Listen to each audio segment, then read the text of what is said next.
सुहागिन स्त्री है, मालकिन है। मालकिन का अर्थ यह है कि एक्टिव मालकिन है। एक तो होता है केवल चाबी का गुच्छा ही लटकाए घूम रही है, एक है जिसकी चलती है वो। तो वो पहले भोजन न करे, जो निभा सके वो निभाए, पहले भोजन न करे।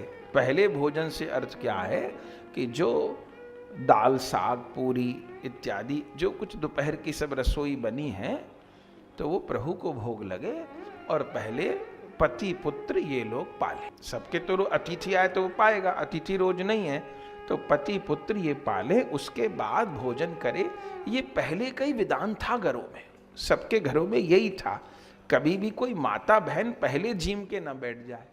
पर बात हमने अभी कह दी, सबको डायबिटीज है।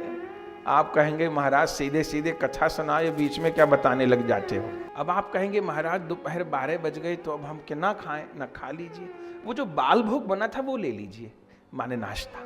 पर अभी जो नए आपने कड़ी चावल दाल भात साग जो कुछ बनाया है, वो जब तक पति पुत्र या आपके सास ससुर ये न पाए तब तक न पाइए।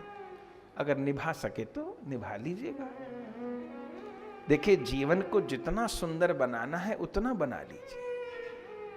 इतना विज्ञान किसी के पास है, इतनी बातों को किसी ने कहा है, ये तक बता दिया कब किसको भोजन करना है।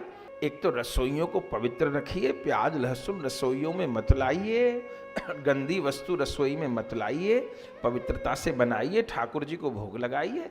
घर में सास ससुर माँ बाप है, सबसे पहले उनको दीजिए, अपने पति को दीजिए, पुत्र को दीजिए।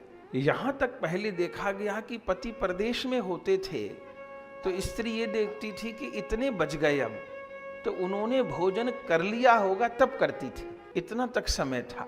अभी तो दूसरी बात है, वो पहले 4 आलू के पराठे खा के बैठी हुई है।